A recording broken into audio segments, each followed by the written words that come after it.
Amados hijos y hermanos todos míos, muy queridos en los corazones de nuestro Señor y de la Virgen María, nuestra Madre. El Evangelio que la Iglesia propone hoy a nuestra consideración, último domingo del ciclo ordinario, inmediatamente anterior al comienzo del Adviento, es el texto de San Mateo en el cual nuestro Señor, de una manera pormenorizada, nos habla de las señales que han de ocurrir al fin de la historia, al fin del mundo, y que serán el aviso de su llegada inminente, su segunda venida a la tierra. La primera, en su primera venida, vino a redimirnos y a sufrir por nosotros muriendo en la cruz. En la segunda vendrá de forma triunfante a juzgar a los vivos y a los muertos, es decir, a unos y a otros, y como él mismo dice en el libro del Apocalipsis, a dar a cada uno según sus obras. En este texto evangélico que, siguiendo el rito ordinario latino que nosotros venimos celebrando ordinariamente, el Señor nos propone una serie de señales que precederán aquellos momentos que, por cierto, serán terribles, según él mismo nos lo dice tan expresamente y con palabras tan duras y contundentes, que precederán a su segunda venida.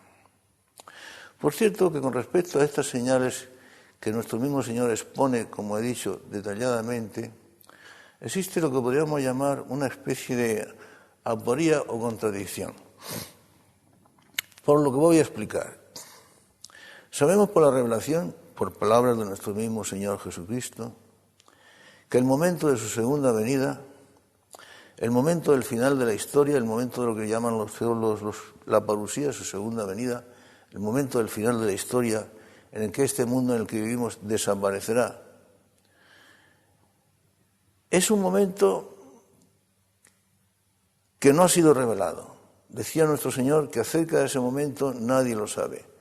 Es un momento cuya realización, el instante preciso de su cumplimiento, se lo ha reservado el Padre para sí mismo y ni siquiera le ha sido entregado al Hijo como motivo, como instrumento, como doctrina para ser revelada. En cuanto al momento en que ha de ocurrir, nadie lo sabe, decía Jesucristo. Solamente el Padre, que se lo ha reservado para sí mismo. También en el momento de la ascensión, como todos sabemos, cuando sus apóstoles, momentos antes de que el Señor los abandonara para subir triunfante a los cielos, le preguntan: Maestro, ¿es este el momento en que definitivamente por fin instaurarás en la tierra el reino de Dios y liberarás el reino de Israel? Y les dice Jesús: no os corresponde a vosotros conocer los tiempos y los momentos que Dios ha reservado para sí mismo. De manera que el momento del final de la historia es un misterio. Es un momento cuya revelación Dios no ha querido hacer, solamente Él la conoce. Pero por otra parte, nuestro Señor Jesucristo nos da unas señales, por otra parte, clarísimas, patentes, evidentes, según las cuales, cuando veamos que se cumplen estas señales, podemos elegir con toda seguridad que el momento de su segunda venida es inminente. Parece una contradicción y una aporía, no lo es, como ahora diremos enseguida. La prueba de que tales señales son efectivamente señales, la aporta nuestro mismo Señor Jesucristo cuando dice: cuando veáis que suceden estas cosas, podéis pensar con toda seguridad que la llegada del Hijo del Hombre es inminente. Lo dice en el Evangelio de hoy, como la higuera. Cuando veis que la higuera comienza a echar brotes verdes y hojas tiernas, comprendéis que está cerca el verano. Pues lo mismo aquí. Cuando veáis que estas cosas se cumplen, pensad que la segunda venida del Juez Supremo es inminente. Por otra parte, si el Señor nos da ciertas señales acerca de los sucesos extraordinarios, tremendos, profundamente dolorosos que precederán a su venida, si las palabras tienen sentido, puesto que nuestro Señor no hablaba por hablar, si esas señales, esos acontecimientos los da como tales señales, han de ser señales. Es decir, han de proporcionarnos, para aquel que quiera pensar o para aquellos que quieran ver, pistas, claves suficientemente claras para adivinar, para comprender que el fin está próximo. Vamos, si queremos darle a las palabras su significado propio, si nuestro Señor nos dio ciertas señales por las cuales podríamos colegir que ese momento sería inminente, es porque tales señales, efectivamente, son muestras patentes de que el momento se acerca.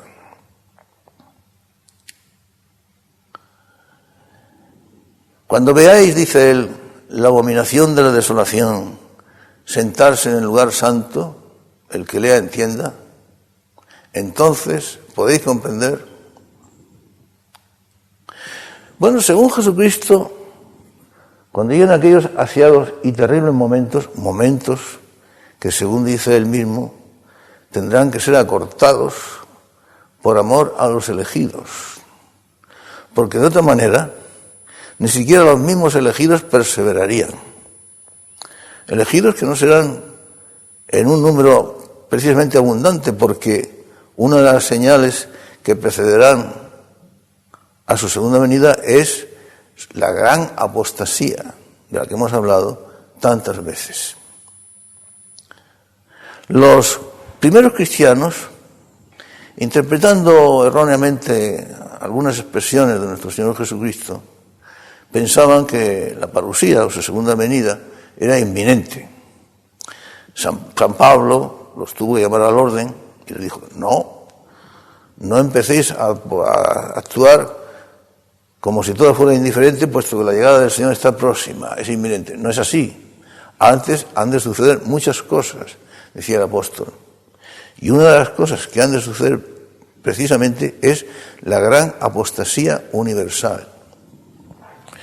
Que esa apostasía sea efectivamente grande y que será universal, nuestro mismo Señor Jesucristo lo corrobora cuando dice, palabras suyas textuales, ¿pensáis que cuando venga de nuevo el Hijo del Hombre encontrará fe sobre la tierra? Una apostasía que seducirá y engañará a la mayor parte de los cristianos, incluso a la jerarquía eclesiástica. La gran apostasía, la apostasía universal. Hemos dicho que el momento en que ha de ocurrir la segunda venida, el momento en que sucederán estos acontecimientos, nos es desconocido, según palabras del mismo Señor, pero al mismo tiempo Él nos da ciertas señales o barruntos por los cuales los podemos colegir. Después explicaremos cómo no hay contradicción ninguna en ello. Y si estas señales o barruntos, si bien no nos autorizan a decir que ya son señal inminente de que la llegada del Señor está próxima, tampoco nos permiten decir que no estamos ante ella. Sencillamente no lo sabemos. Pero tal los acontecimientos están sucediendo que casi podríamos sospechar que efectivamente estas señales parece que se están cumpliendo, al menos muchas de ellas, o prácticamente todas. ¿Quién puede dudar, por ejemplo, que hoy día en la Iglesia Universal se está dando el estado de la gran apostasía? Fieles, sacerdotes, religiosos, jerarquía, obispos, cardenales, etc. ¿Quién puede dudar lo que es evidente, lo que es patente, lo que está ahí a la vista de todos? La gran apostasía. Luego esa expresión misteriosa del Señor que ha llevado de cabeza a los escritores eclesiásticos durante 20 siglos. ¿Qué significan esas misteriosas palabras de nuestro Señor? Cuando veáis la abominación de la desolación sentarse en el lugar santo, y añade él, el que lea entienda. como diciendo, esto solo lo van a entender algunos de mucha perspicacia o de corazón lo suficientemente claro y puro para entender la verdad. Aquellos que amen profundamente la verdad, aquellos de corazón limpio. Cuando veáis la abominación de la desolación sentarse en el lugar santo, el que lea entienda. Las palabras son sobrecogedoras. En realidad nadie sabe lo que significa esa expresión, pero algo podemos colegir. Será un poder que se erigirá como el supremo poder religioso en la Iglesia y en el mundo. Y no permitirá que nadie se imponga sobre él en materia religiosa ni en ninguna otra. Será el supremo poder, porque además nuestro Señor añade que junto a él surgirán muchos Cristos y muchos falsos profetas que engañarán a todos, bueno, prácticamente a la mayoría. Él dice engañarán a muchos, incluso engañarían a los elegidos si fuera posible. Por eso aquellos días terribles serán acortados precisamente por amor a los elegidos. Dice nuestro Señor, decíamos que parece una aporía o una contradicción el hecho de que por una parte nos dice Jesucristo que el momento de su venida no ha sido revelado, Dios, el Padre se lo ha reservado para sí mismo, y por otra parte nos da unas señales por las cuales podremos colegir cuándo se va a producir esa su segunda venida, a juzgar a unos y a otros y a dar a todos y cada uno según sus obras. ¿Cómo se compone esta contradicción aparente? En el hecho de que efectivamente las señales son señales, lo suficientemente patentes, claras, contundentes, expresivas, para aquellos que quieran entender, para aquellos que quieran ver, para aquellos que amen la verdad. Pero por otra parte, nadie las creerá. Por muy patentes, notorias y evidentes que sean las señales que precedan al momento de su venida, nadie o casi nadie estará dispuesto a creer en tales señales. Por eso su llegada será inesperada. En el Evangelio de hoy lo dice Jesús expresamente. Mi llegada será como el relámpago que sale de pronto por el oriente e ilumina hasta el occidente. Instantánea. Y en cuanto a la expresión de estar preparados, porque cuando menos lo penséis vendrá el Hijo del Hombre, es una expresión que el Señor utiliza repetidamente a lo largo de todo el Evangelio. Mirad que cuando menos lo penséis, no cuando estéis descuidados o penséis si será probable o no será probable o estará próxima o lejana, no. Cuando más descuidados estéis, cuando menos lo penséis, vendrá el Hijo del Hombre. No se puede expresar de forma más clara. Por otra parte, San Pablo, en la primera carta a los Tesalonicenses, capítulo 5, verso 3, lo dice expresamente también, aludiendo a los deseos de paz y de paz universal, a los intentos siempre emprendidos por el hombre y siempre fracasados, de paz, de buscar la paz prescindiendo de Dios, como aquellos que edificaron la Torre de Babel, pues si había nuevos diluvios universales, poder escapar de la ira de Dios. Decía San Pablo en la primera carta a los Tesalonicenses, y decía, sucederá cuando menos lo penséis, cuando menos lo piensan. Así, cuando estén clamando y diciendo paz y seguridad, entonces de repente, estoy relatando las palabras textuales del apóstol, cuando estén diciendo y clamando paz y seguridad, entonces de repente se precipitará sobre ellos la ruina, como los dolores de parto de la que está encinta, y no podrán escapar. ¿Verdad que sí? Las señales estarán ahí, son patentes, son evidentes, son más que suficientemente claras, pero nadie las creerá. ¿Cuántos habrá que si escucharan estas palabras mías pensarían que yo estoy siendo tremendista, exagerado y no sé cuántas cosas más, o que soy un soñador. Yo no soy un soñador ni soy un tremendista, estoy relatando al pie de la letra las palabras de nuestro Señor Jesucristo. Aquellas palabras de las cuales Él mismo decía: mis palabras son espíritu y son vida. Aquellas palabras de las cuales Él mismo decía: si os digo la verdad, ¿por qué no me creéis? Él mismo, que se asignaba a sí mismo, no ya la veracidad, la cualidad de decir la verdad, sino de ser la verdad misma. Yo soy la verdad, la vida y el camino.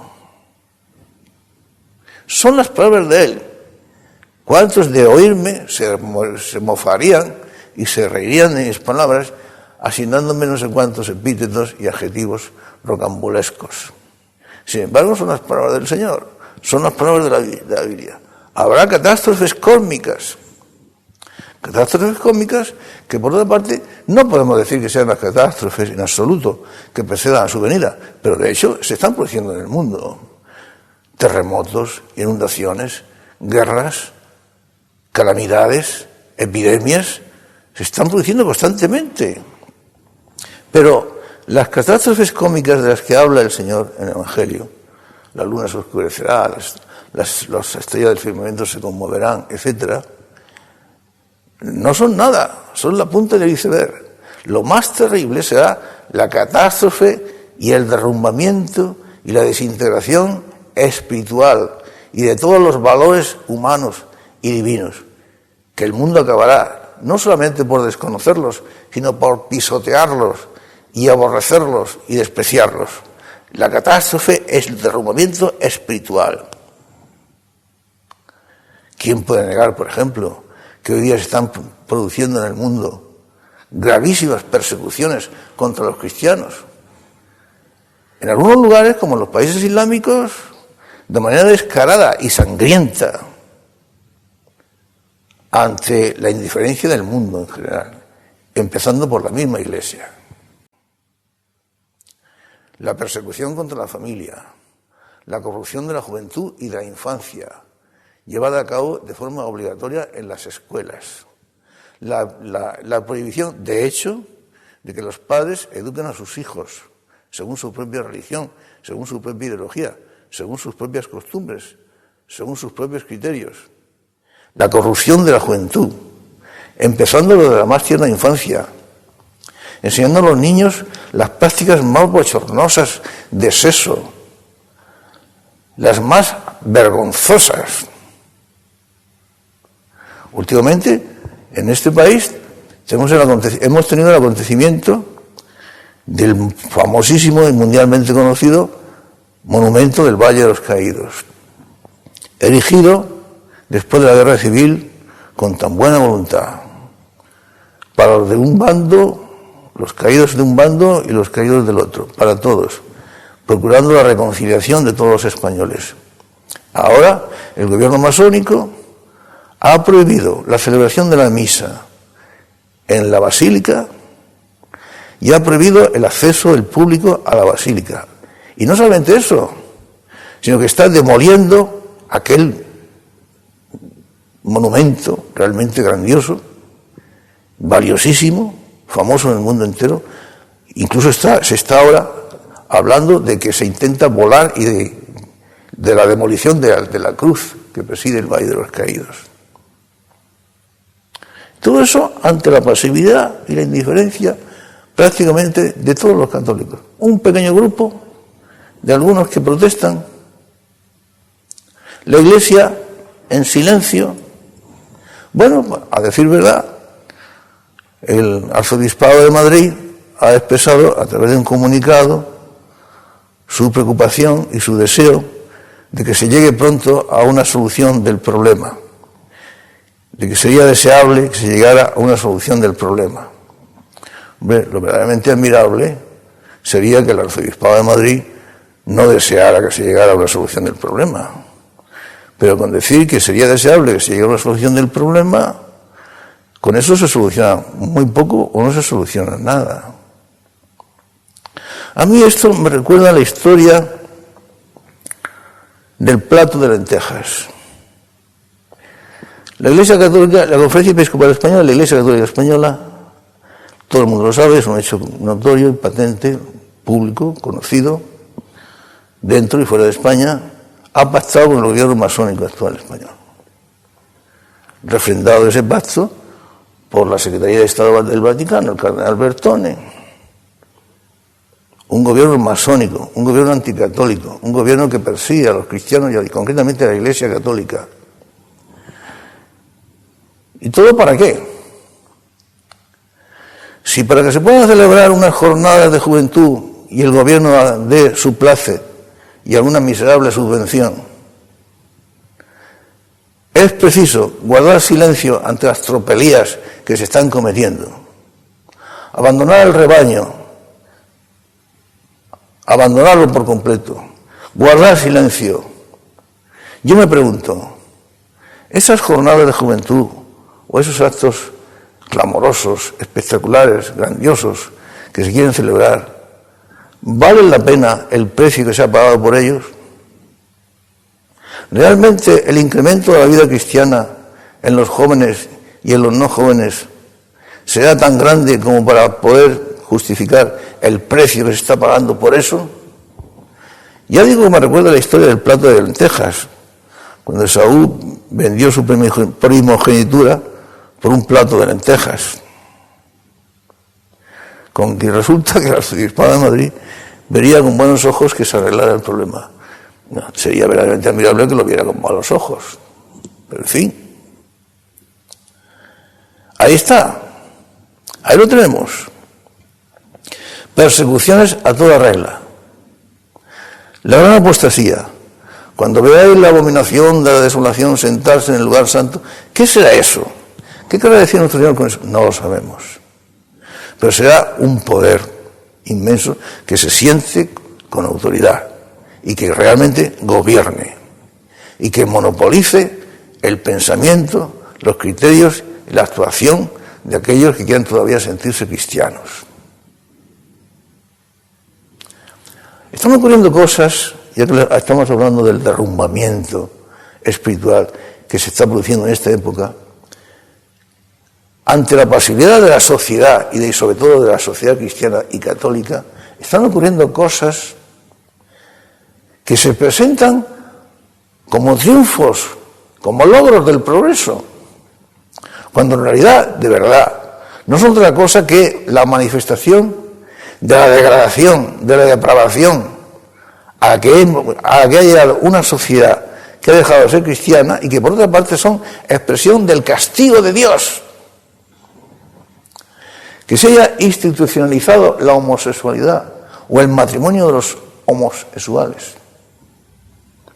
Una aberración semejante se presenta como un triunfo y no nos damos cuenta que el hecho de que Dios permita que se institucionalicen cosas así como esa, como el divorcio, como la eutanasia, como el aborto, y se presenten como logros del progreso, que Dios haya permitido que el estado de degradación al que hemos llegado haya sido tan profundo, es un verdadero castigo. Y no es más que el comienzo de lo que va a venir. Lo presentamos como un progreso, el orgullo gay, un triunfo. Y sin embargo es el triunfo de la degradación y de la depravación. Yo a este respecto me acuerdo de aquella fábula de la mitología antigua de la bruja Circe. Según la mitología antigua, la bruja Circe tenía el poder de convertir a los hombres en cerdos, y efectivamente los convertía en cerdos. Luego estos cerdos pues se portaban como tales cerdos. Se revolcaban en su propio fango, como hacen los cerdos. Y luego pues se utilizaban pues eso, pues como se utilizan los cerdos para alimento del resto de los humanos. Si hemos llegado a convertirnos en cerdos, que no es tal, porque el cerdo, al fin y al cabo, es uno de los animales que Dios ha creado para utilidad y beneficio del hombre. El cerdo no es un animal indigno, es un animal creado por Dios para utilidad del hombre, repito. Pero es que hemos caído con esas aberraciones a una posición muy inferior a la de los cerdos. Y encima, y para más INRI, nos vanagloriamos de nuestros triunfos y de nuestros progresos. El progresismo, el progreso. Ahora se pueden matar a los niños antes de nacer. Dicen que en España ha habido este año, solamente en España, más de 100.000 abortos. O sea, más de 100.000 asesinatos. Ahora se va a intentar matar, ya se va a promulgar dentro de poco la ley de la eutanasia.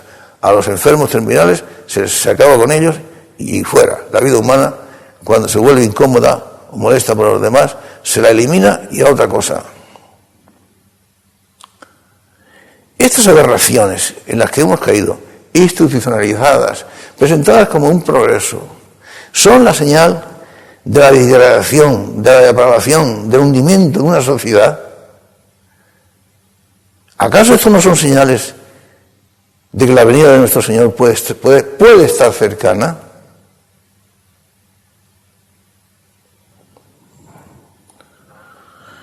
Vivimos en un mundo en el que la confusión se ha hecho universal y el reino de la mentira se ha hecho general.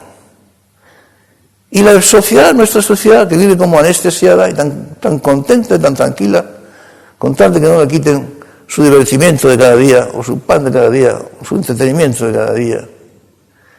Vivimos en esa pasividad y ante el silencio de la jerarquía. El plato de lentejas. Confusión general, degradación general, hundimiento general y crisis total. Yo hace pocos días me quedaba realmente admirado oyendo a nuestro querido Santo Padre hablar de la primavera eucarística de la Iglesia. Yo estoy seguro que cuando el Santo Padre habla de que en la Iglesia actual se está produciendo una primavera eucarística, es porque tiene sus razones para decirlo. Y yo no soy quien para juzgarlas. Lo que pasa es que cuando yo, porque aún tengo ojos, a pesar de mi edad, y aún no me he vuelto ciego, veo el panorama, y veo el comportamiento, y veo actitudes, y veo lo que está pasando en la Iglesia. Primavera eucarística, yo tengo por ahí una colección que se pueden ver, porque son públicas, están en los periódicos, de cardenales y obispos celebrando la misa junto a masones con su mandil y con todos sus instrumentos y ornamentos masónicos. Veo a cardenales y obispos y sacerdotes celebrando la misa asistidos por mujeres, ministros mujeres. Yo me siento con cierta perplejidad cuando veo a nuestro mismo Santo Padre, muy querido, saludando a obispas y a presbíteras, mujeres, no católicas, anglicanas o de otras confesiones protestantes, dándoles la mano, alternando con ellas. Y veo, pues eso, celebraciones con mujeres alternando en el culto con los hombres, con los sacerdotes, con los obispos, con los cardenales. Y yo, la verdad, me siento perplejo. Yo no soy quien para juzgar a la jerarquía de la Iglesia. Soy un pobre, soy un cristiano más, un católico más, pecador. Pero, claro, la perplejidad. Aún no nos ha quitado Dios la facultad de tener un criterio y un pensamiento propio.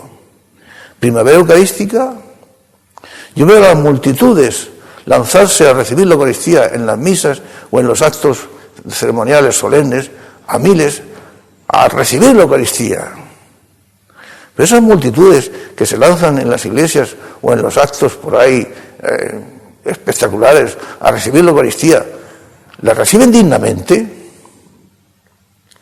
¿Acaso la Iglesia no lleva 20 siglos repitiendo que no se puede recibir el cuerpo del Señor en estado de pecado mortal?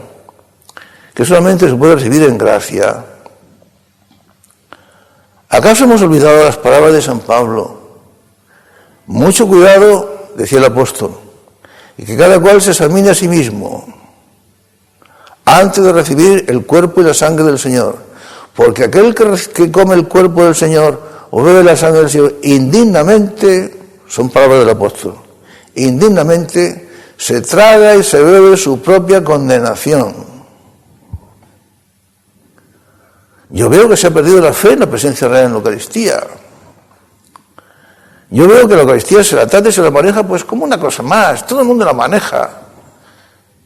El self-service. Llega la gente a la iglesia, abre el sagrario, coge unas cuantas formas y se la llevan a su casa. Todo esto lo he visto yo, no me lo han contado, lo estoy viendo. Primavera Eucarística, el Santo Padre tendrá sus razones para decirlo. Pero yo veo cosas que me llenan de perplejidad.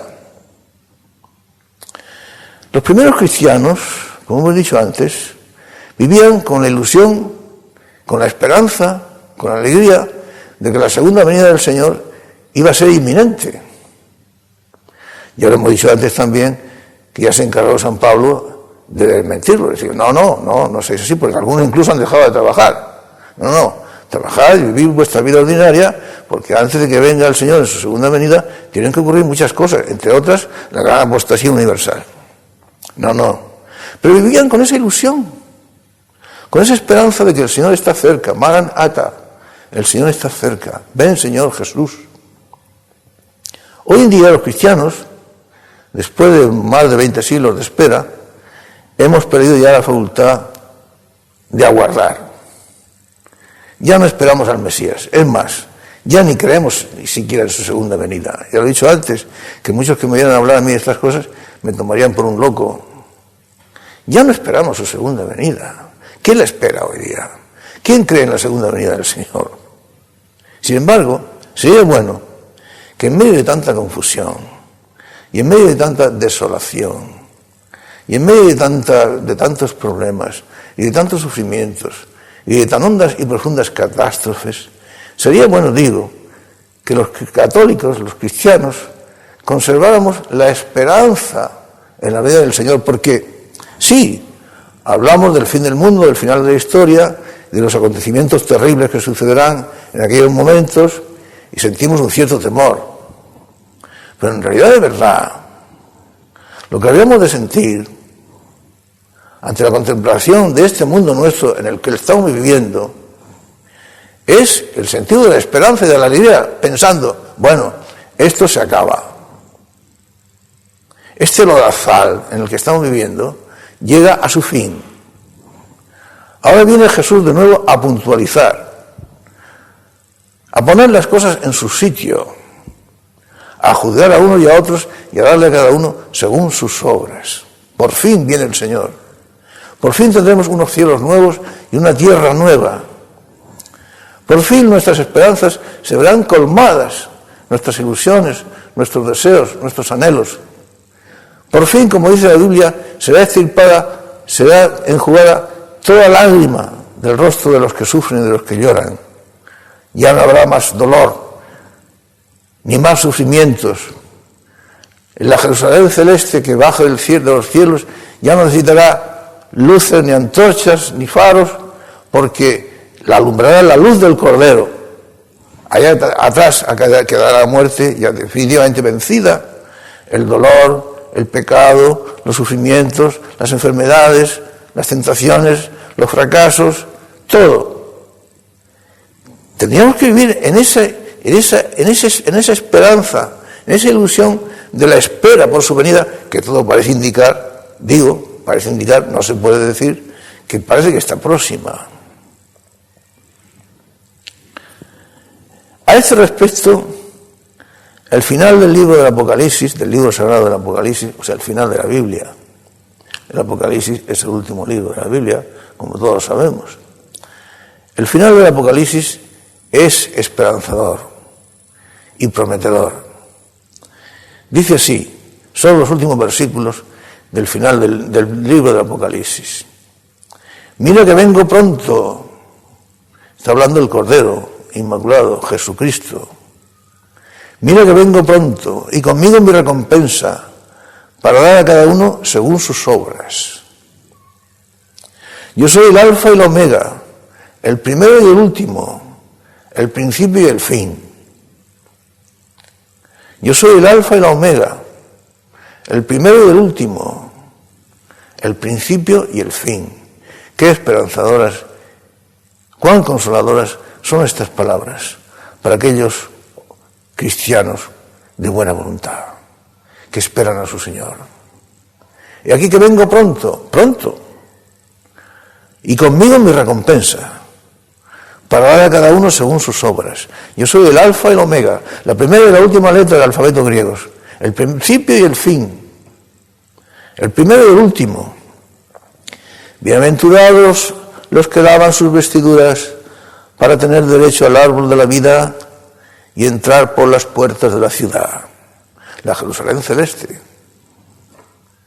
Y dice a continuación, atención, fuera los perros, los hechiceros, los impuros, los homicidas, los idólatras y todo el que ama y practica la mentira. La Biblia no se habla con medias palabras, no se anda con medias palabras. Habla con claridad y firmeza. Fuera los perros, los hechiceros, o sea, los engañadores, con hechizos, con embusterías, con engaños, seducen a los demás. ¿Cuántos engañadores hay hoy día en el mundo de hoy, incluso dentro de la misma iglesia? Los engañadores, los hechiceros, los impuros, hoy día que el sexo está elevado a la categoría, las campañas políticas que se están celebrando en este momento en España para promocionar a unos o a otros políticos, en las que se está llegando a un estado de bajeza, de depravación. Todo está reduciéndose a seso, pero a seso del más bajo estilo. Vídeos pornográficos, pero del más bajo estilo, que hubieran suscitado la vergüenza, no sé, de cualquiera que hubiera tenido un mínimo de ella. Esa es nuestra patria de hoy. Ese es nuestro mundo de hoy. Pues los impuros lo pagarán. La impureza aparecerá como lo que es, como tal impureza, como tal iniquidad, como tal perversión, como tal aberración. Fuera los perros, los hechiceros, los impuros, los homicidas, los homicidas. Y hay muchas maneras de matar hoy día a la gente. Aparte del aborto, de los más de 100.000 abortos que hay en España cada año, a los niños inocentes, cuántos homicidas, y sobre todo, qué manera de robar la fe de la gente. Decía Jesucristo, no temáis tanto a los que matan el cuerpo, temed más bien a los que son capaces de precipitar el alma y el cuerpo en el infierno. O sea que, según el Maestro, a los homicidas del alma habríamos de tenerles mucho más miedo que a los homicidas del cuerpo. Los homicidas, los idólatras, los idólatras. La cantidad de ídolos que los hombres de hoy adoran. Ídolos de todas clases, empezando por el ídolo del dinero, del poder, del sexo. Los idólatras. Y todo el que ama y practica la mentira. Bueno, aquí entra muchísima gente. Los que aman la mentira y los que practican por ella. Y atención, porque como siempre hemos dicho, solamente es engañado aquel que quiere ser engañado. Dios no permite que sea engañado el que tiene buena voluntad. Los que han hecho a modo de pacto con la mentira, los que se encuentran a gusto con la mentira, son los únicos que son engañados. Pues bien, los que aman y practican la mentira, esto también fuera. Yo, Jesús, sigue el Apocalipsis, yo, Jesús, he enviado a mi ángel para daros testimonio de estas cosas que se refieren a las iglesias. Yo soy la raíz y el linaje de David, la estrella radiante de la mañana. Yo soy la raíz y el linaje de David, la estrella radiante de la mañana. Somos pecadores, pero los que aún confiamos en Jesús y los que aún desearíamos ser verdaderos discípulos suyos, lo esperamos con ansia, con ilusión, con gozo, con alegría. Él es del linaje de David, la estrella radiante de la mañana. Y el Espíritu y la esposa dicen, ven, y ven pronto. Y el que oiga que diga, ven. Y el que tenga sed, que venga. Y el que quiera, que tome gratis del agua de la vida. Y hay tantos en el mundo que tienen sed de Dios, sed de la verdad, sed de algo, sed de la honradez, sed de justicia. Pues todos estos serán saciados. Y el que tenga sed, que venga. Y el que quiera, que tome gratis del agua de la vida.